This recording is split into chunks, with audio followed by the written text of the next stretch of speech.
Welcome back to AskAPop. Today we're talking about TomATO, together with him.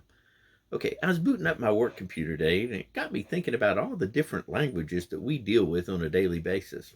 Heck, even in this house that's supposed to be unilingual, we have all the different languages going on. Our computers here speak Windows and Linux, and then let's not forget the tablets and phones and washes and dryers and TVs, and it starts to give me a headache. Good things we got all these different things to help bridge the gaps that come together with it.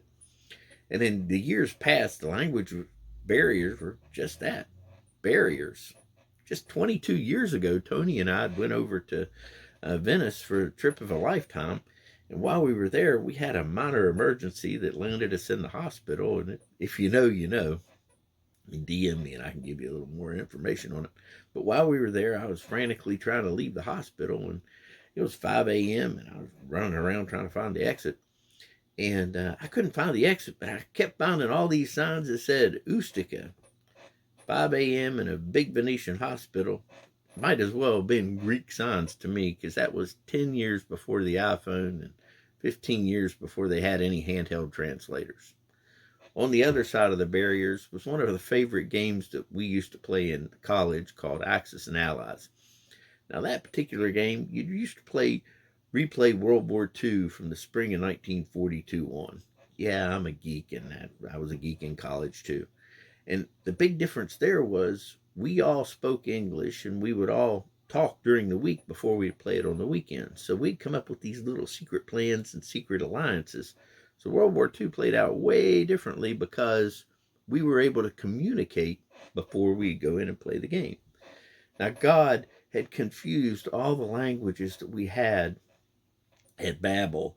And according to many that know me, I still confuse them to this day, but I digress. But he started reversing that confusion at Pentecost with the Holy Spirit, and then his disciples went out and started leading folks to him. And through the centuries, there's been inspired new technologies that continue to allow folks to get to him through these new technology and through the hands and feet of faithful servants.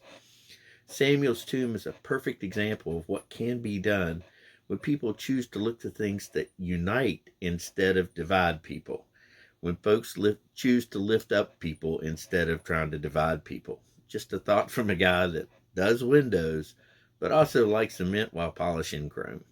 Anyway, there's a PS here, and that's the abstract painting that's included in this is called Buddy. It's one that my beloved Nanny had painted years and years and years ago. And personally, I think art is a language all to itself.